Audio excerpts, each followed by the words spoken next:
Essa parte aqui é a continuação do vídeo anterior sobre operadores relacionais e lógicos. Seria a parte 2 do vídeo. Eu acabei cortando assim porque a primeira parte já tinha dado 29, 30 minutos mais ou menos. Então eu resolvi cortar em duas partes. E também porque isso daqui seriam conteúdos extra. Eu nem ia gravar vídeo falando sobre esses slides aqui, essa parte do conteúdo, porque acaba sendo uma revisão de alguns assuntos que seriam vistos em uma disciplina de faculdade, que seria matemática discreta ou alguma outra disciplina que aborda álgebra booleana. Os dois assuntos que a gente vai abordar nos slides a seguir vão ser sobre tabela verdade e sobre as leis de Morgan. A tabela verdade nada mais é do que uma maneira visual que faz a associação entre valores lógicos e determina qual que seria um resultado daquela proposição composta. Basicamente, resumindo, o que é uma proposição? É uma condição barra expressão que pode ser verdadeira ou falsa. Por exemplo, temos a frase: se chover, irei ao shopping. Temos duas proposições. Se chover, porque pode chover ou pode não chover, ou seja, pode ser verdadeiro ou pode ser falso. Irei ao shopping. Irei ao shopping também pode ser verdadeiro ou falso. Ou eu vou ou eu não vou. A tabela terá 2 elevado a n linhas, sendo n o número de proposições que a gente tem. A gente tem ao todo 6 tabelas verdade. Tabela E, tabela OU, tabela de negação, a tabela C, então, que é a tabela condicional, a tabela OU, que é a disjunção exclusiva, também conhecida como SHOR, e a tabela C e somente C, que é a tabela bicondicional. A tabela E, ela relaciona duas proposições por algo que a gente chama de conjunção, que a gente também citou anteriormente sobre o operador E. A mesma lógica. O resultado só vai ser verdade se todas as proposições forem verdade. Essas explicações de tabela verdade, pelo menos dos três operadores que a gente viu, vai ser exatamente a mesma coisa. Aqui um exemplo. Vinícius é alto e Gabriela é baixa. O que a tabela verdade vai tentar fazer? Ela vai pegar as duas proposições e vai pegar o resultado fazendo essa junção com o operador E. Temos duas proposições. Vinícius é alto, sendo a proposição P, e Gabriela é baixa, sendo a proposição Q. Quando eu faço a junção de P e Q, seria o equivalente a analisar se essa frase é verdadeira ou falsa. Ao afirmando essas ambas coisas, ou seja, quando eu afirmo com E, eu estou afirmando ambas as coisas. Para essa frase ser verdadeira, ambas as proposições têm que ser verdadeiras. Ou seja, aqui no exemplo, se Vinícius é alto, verdade, e Gabriela é baixa, verdade, então a frase é verdadeira. Porém, se qualquer um dos casos aqui das proposições for falsa, o resultado seria falso. Ou seja, a expressão que eu estou falando é falsa. A tabela OU é também exatamente a mesma coisa que a gente fez com o operador OU. É uma coisa chamada disjunção inclusiva. Basicamente, o resultado só será verdade se pelo menos uma proposição for verdade. Tenho aqui o exemplo. Para ser filiado a um clube, você deve ter mais que 20 anos ou ter alguma indicação. Proposição P, você não deve ter mais que 20 anos, porque pode ser verdadeiro ou falso. E a proposição Q, ter alguma indicação. Nesse nosso exemplo aqui, quando eu faço P ou Q, seria o equivalente a avaliar se a pessoa pode ser filiada ao clube. Ou seja, se o resultado vai ser verdadeiro para ele ser filiado ou falso se ele não pode ser filiado. Vamos supor que P deve ter mais que 20 anos. É verdade, ou seja, ele tem mais que 20 anos. Ter alguma indicação, ele tem alguma indicação ou mais indicações, ou seja, é verdade que ele tem alguma indicação. Então, P ou Q, se ambas forem verdade, é verdade. E também nos casos que só uma delas é verdade, também o resultado é verdade. Ou seja, Se ele tem mais que 20 anos, mas não tem indicação, o resultado vira verdade, ele pode ser filiado. Se ele tem menos que 20 anos, mas ele tem alguma indicação, ele também pode ser filiado ao clube. E se ambas forem falso, no caso, ele não pode ser filiado ao clube porque se ele não tem 20 anos e nem tem indicação, ou seja, o resultado é falso. A tabela NOT também é o mesmo uso do operador NOT que a gente usou na programação. Inverte o resultado de uma proposição. Se for true, vira falso. Se for falso, vira true. É um pouquinho chato de fazer uma proposição, mas é bem simples de você ver. Por exemplo, eu tenho uma proposição P que fala André é administrador do sistema. A negação dessa proposição é André não é um administrador do sistema. Da mesma forma que se a proposição fosse André não é um administrador do sistema, a negação dessa frase é André é um administrador do sistema. Então tudo que é verdadeiro vira falso e tudo que é falso vira verdadeiro. A tabela C, então, a gente não tem... Começa a ser algo que não tem um operador fixo na programação, mas essa tabela ela usa uma lógica condicional. A gente pode pensar como uma proposição que está prometendo, indicando que algo vai acontecer. Então, se P for verdade, então Q obrigatoriamente tem que ser verdade. Ou seja, se uma proposição P for verdadeira, Q obrigatoriamente vai ser verdadeira. O que a gente tem aqui, se você for pesquisar, a gente vai ter que P é suficientemente verdade e Q é necessariamente verdade. É sempre uma questão assim. A gente tem aqui que P é o que promete e Q é o que foi prometido. Se você quiser fazer tipo, essas analogias assim para você entender mais fácil. Por exemplo, eu tenho a expressão se nasci em Salvador, então sou baiano. P é a nossa proposição que está prometendo, nasci em Salvador. Se você nasceu em Salvador, o que foi prometido, ou seja, que sou baiano. Aqui é uma avaliação P, então que, se P, então que, é a avaliação dessa promessa, barra indicação.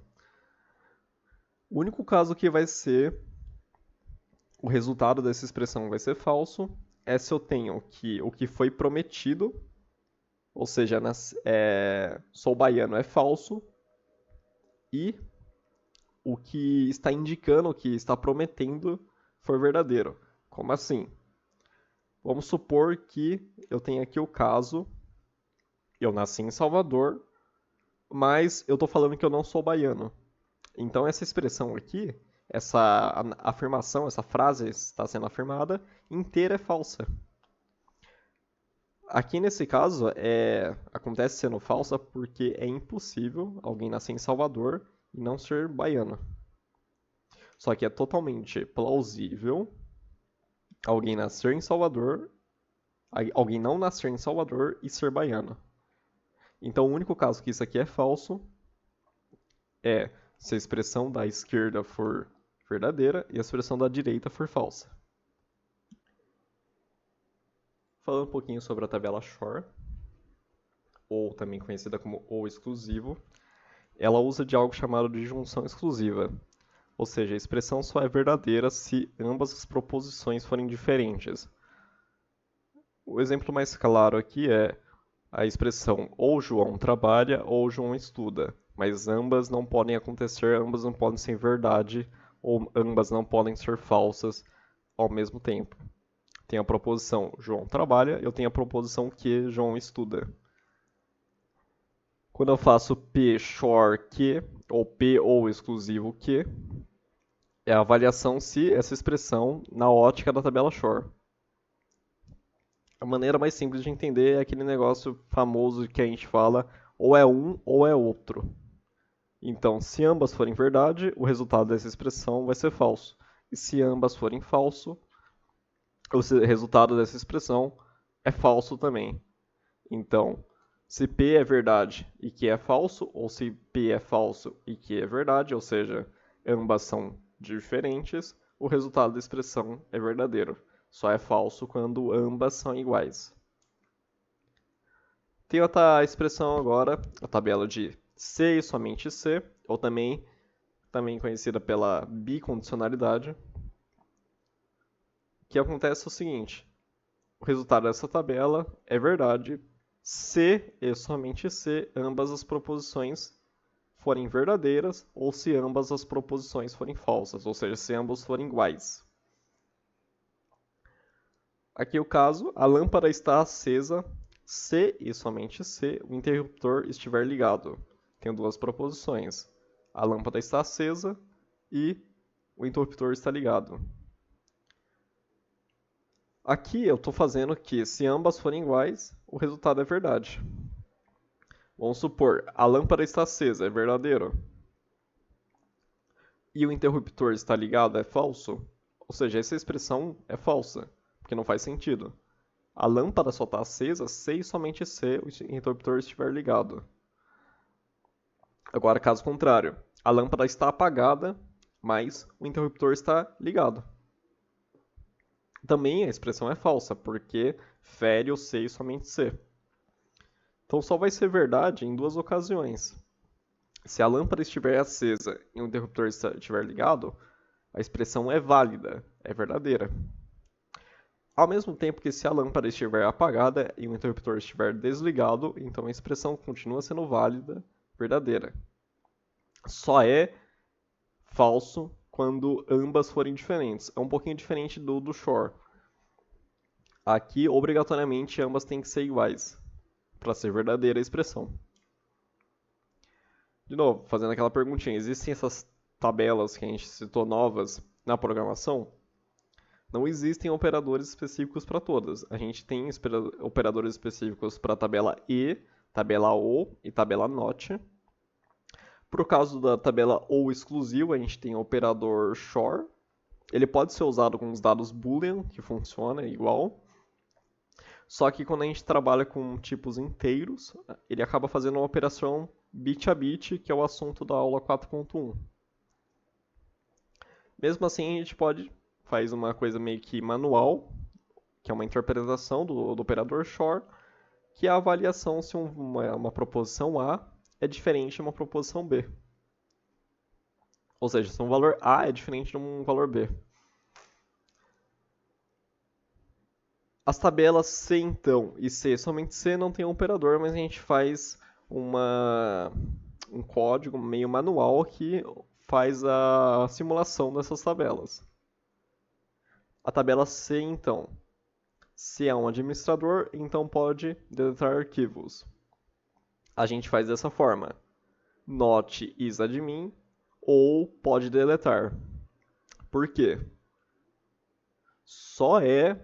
A avaliação só é falsa se uma for verdadeira e a outra for falsa. Então a gente acaba colocando esse not admin para conseguir criar essa regra. Fazendo, por exemplo, os casos aqui. Verdadeiro e verdadeiro. Verdadeiro isadmin vai virar falso. Então, falso ou verdadeiro, o resultado continua verdadeiro.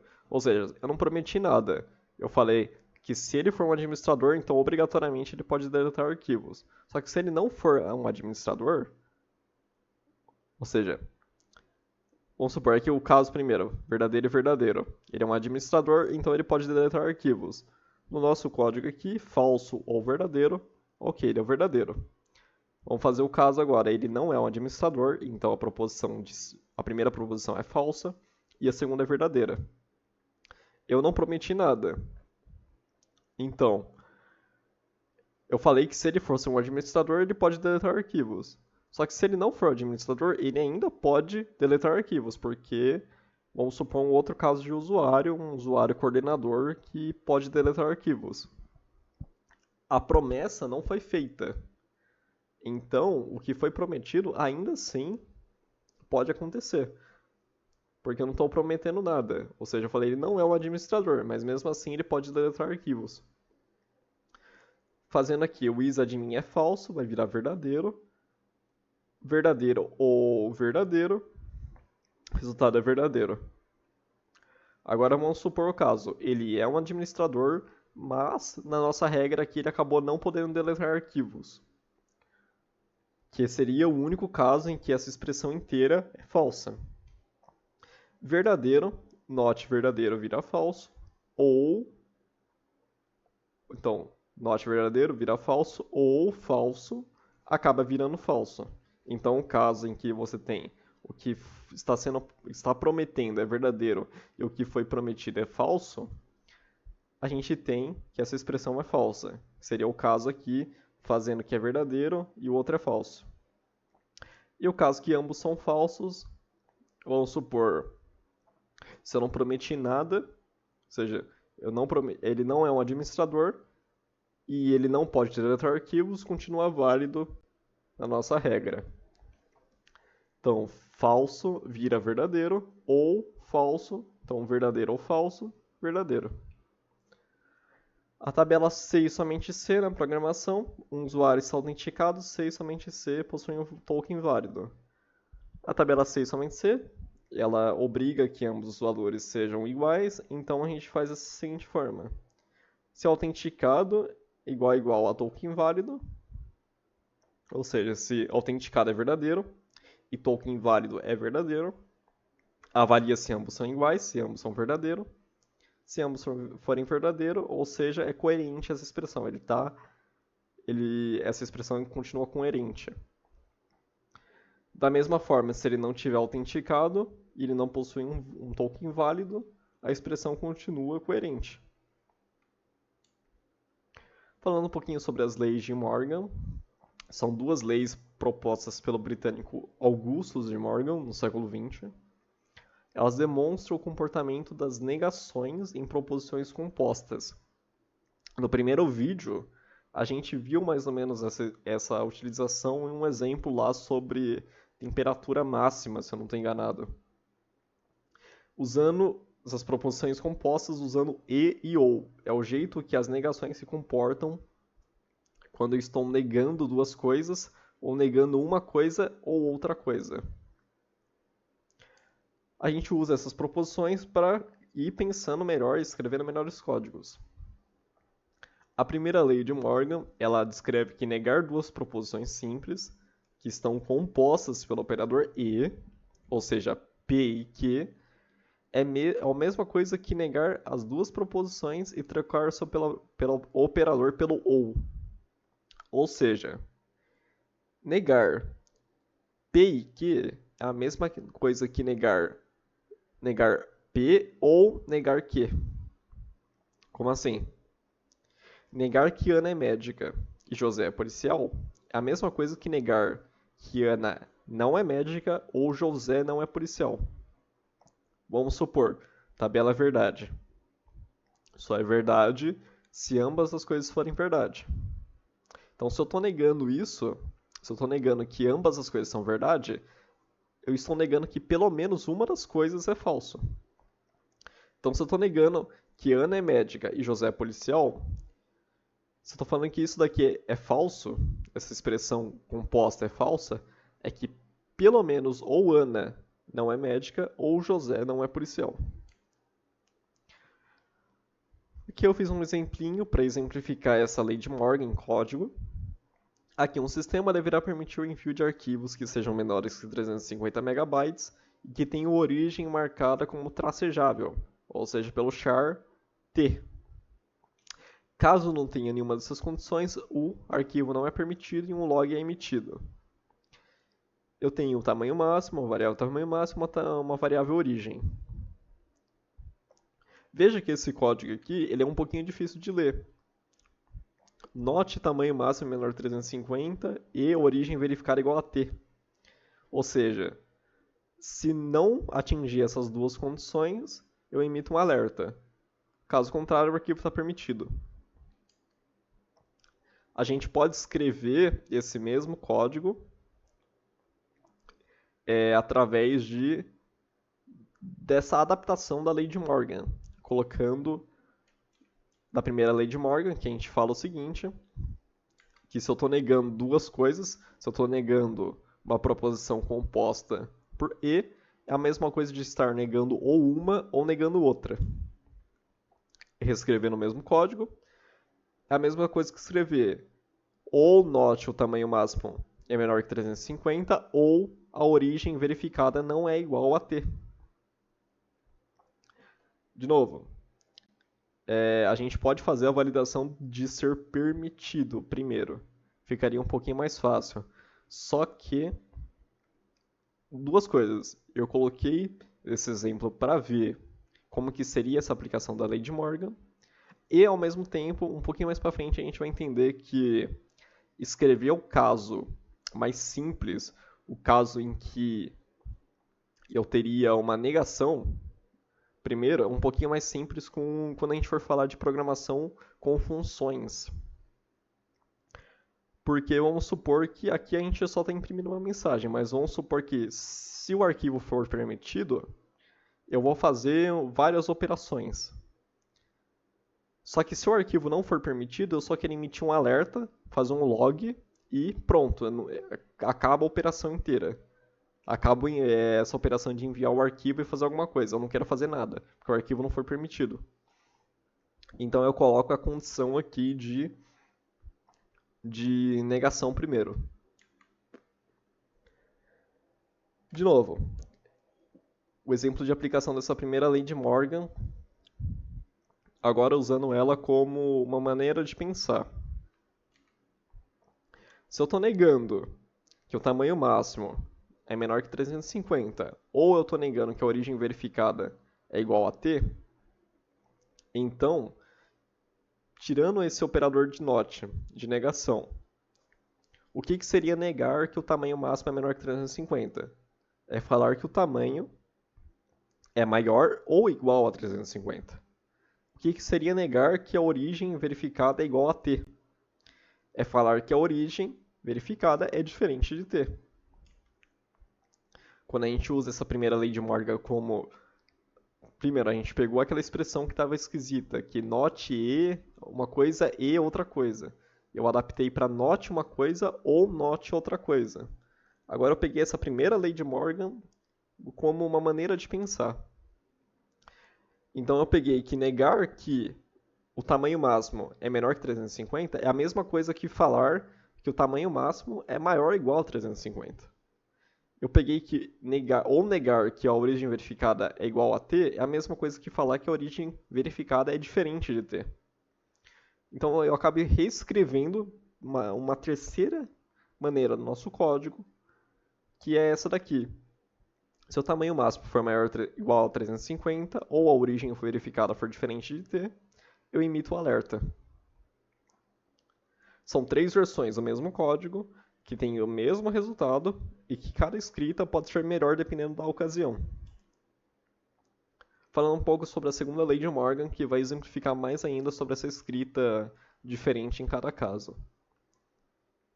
A segunda lei de Morgan fala o seguinte, que eu tenho duas proposições que são conectadas com o operador OU, e que eu estou negando essa junção dessas proposições é a mesma coisa que negar ambas e juntar com o operador e. Então, quando eu faço not p ou q, é a mesma coisa que negar p e negar q. Vamos dar um exemplo que fica mais claro. Negar que João come bolo ou Maria faz pastel é a mesma coisa que negar que João não come bolo e Maria não faz pastel. Ou seja, se eu estou negando operações de ou, é a mesma coisa que negar ambas. Lembra que só é falso um operador de ou se ambas forem falso. Um exemplo prático aqui da aplicação da segunda lei de Morgan. Um sistema de leitura óptica de caracteres, chamado OCR, realiza algumas validações antes de começar o processamento para evitar consumo desnecessário do servidor. Se o arquivo enviado é em PNG ou possui 120 pixels de altura, se pelo menos uma dessas for atingida, ou ambas forem atingidas, o OCR é feito. Caso ambas sejam falsas, o OCR é falso. Escrevendo um código que seria o seguinte: not tipo arquivo igual a PNG ou tamanho pixels igual a 120, ou seja, Se essa expressão aqui inteira não for atingida, o OCR não é realizado. Se você ler esse código a primeira vez, você tem que pensar um pouquinho. Fica meio esquisito de você ler isso daqui. Reescrevendo o mesmo código, aplicando a segunda lei de Morgan, a gente tem que se não for o tipo do arquivo igual a PNG, ou seja, se isso aqui for verdadeiro, vira falso. Se for falso, ou seja, o tipo do arquivo não é igual a PNG, vai virar verdadeiro por causa do not. Então, se não for o tipo de arquivo igual a PNG e o tamanho em pixels não for igual a 120, o CR não é realizado. Você vê que a gente mudou aqui até o operador, é uma maneira diferente de reescrever. Então, se isso aqui for falso, com not vira verdadeiro, e se isso aqui também for falso, com not vira verdadeiro. Se ambos os casos não forem atingidos, a gente entra no caso que a gente não vai realizar o OCR. Com esse código aqui, ele fica um pouquinho mais entendível. Começa a ficar um pouquinho mais fácil de ler o nosso if, a nossa expressão dentro do if. Agora, uma terceira aplicação, de novo, usando a lei de Morgan como uma maneira de pensar. De novo, isso daqui, igual teve no slide 40, parece que ela não é tão útil porque a gente está comparando valores diretamente. Aqui, eu escrevi pela terceira forma. O tipo de arquivo é diferente de PNG e o tamanho de pixels é diferente de 120, o OCR não é realizado. Caso contrário, inicia o OCR. Você vê que comparando tipos diretamente no nosso if, fica um pouquinho meio que assim, é inútil essas leis. Só que quando a gente começa a pensar que a gente está fazendo tudo dentro da função main, ou seja, o nosso código aqui ele pode ficar com 300 linhas dentro da função main, a gente começa a perceber que quando a gente for subdividir o código em funções, ou para quem é um pouquinho mais amante de orientação a objetos, vamos supor que a gente está trabalhando com classes, e que cada classe tem seus vários métodos, e que cada método tem suas responsabilidades. Ou seja, para os javeiros e amantes de orientação a objeto que estiverem lendo. As leis de Morgan elas começam a ser de uma maneira quase que automática na sua escrita. O mesmo código, pela quarta vez, aplicando as leis de Morgan. Só que agora eu tenho uma divisão em funções. Eu tenho uma função que valida o tipo do arquivo, eu tenho uma função que valida o tamanho dos pixels. Isso daqui, vamos supor que mais para frente a minha função, ou eu queira usar várias vezes essas funções de validação em outras partes do meu código. Separando em funções, eu tenho um pouquinho mais bem organizado, e se eu quiser mudar o tipo de validação, é só eu mudar aqui na função diretamente, eu não tenho que mudar em todas as partes do meu código. Aqui eu tenho uma função que está vendo se o tipo de arquivo é igual ao PNG, e vai retornar o valor, se é verdadeiro ou falso. Quando a gente for falar de funções, a gente volta nessa explicação. E também uma função que valida os tamanhos de pixel. Eu chamo ambas as funções e aplico esse conceito da segunda lei de Morgan. Então, se o retorno da minha função não for validado, ou seja, not valida tipo de arquivo e not valida o tamanho de pixels, ou seja, se a minha função retornou falso, o not vai transformar em true. Se a minha função de valida o tamanho pixels retornou falso, o meu not vai transformar em true. Então, se eu tenho true e true, o OCR não é realizado. Isso aqui é um exemplo que mostra que eu escrevi o mesmo código de 4 formas, inclusive uma delas usando uma programação para funções. Então essas leis de Morgan elas podem ser usadas de duas maneiras. Ou quando eu quero reescrever o mesmo código de uma maneira que fique mais legível, ou seja, eu adaptei aquele not com parênteses e uma expressão com ou, com dois nots separados e juntos com e, ou quando eu quero usar essas leis de Morgan para eu melhorar minha maneira de pensar. Ou seja, Se eu estou negando uma coisa ou negando outra, eu estou negando duas coisas. Aí eu pego a expressão que eu estou negando e eu inverto ela. Se eu estou negando que algo é igual, eu estou falando a mesma coisa de afirmar que algo é diferente.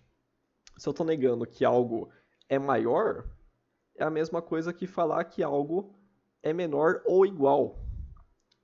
A gente começa a maneira que a gente está pensando. Bom, as leis de Morgan também podem ser aplicadas em conjuntos, caso que você queira ler mais sobre esse assunto. Eu deixei aqui um material de referência. Mas basicamente essa parte aqui desse segundo vídeo, ele é um pouquinho mais de revisão de conteúdo de matemática discreta e tudo mais. Sobre as leis de Morgan, se vocês quiserem estudar sobre, tenta usar ela como uma maneira de pensar melhor nas suas condições. Pensar nas condições que levam a certas coisas. Isso aqui vai ser um pouquinho útil para a parte de estruturas condicionais, que a gente começa a pegar e escrever condições do nosso código. A gente começa a pegar o nosso código e ele tem um fluxo diferente de acordo com cada condição. Então, se você sabe escrever as condições, se você sabe pegar um texto que explica as regras de negócio do código, pegar um problema de maratona de competição, de programação, e escrever laços condicionais de uma maneira prática e uma maneira legível, é porque você está aplicando ou as leis de Morgan ou porque você está aplicando boas práticas de if-else. Tem até, o pessoal fala que se você pensa mais de 10 segundos em um if, é porque o seu if está mal escrito. E isso daqui é só mais uma parte teórica. Aqui são as referências usadas. Caso surjam alguma dúvida sobre ambas as partes do vídeo, é só perguntar e até o próximo vídeo.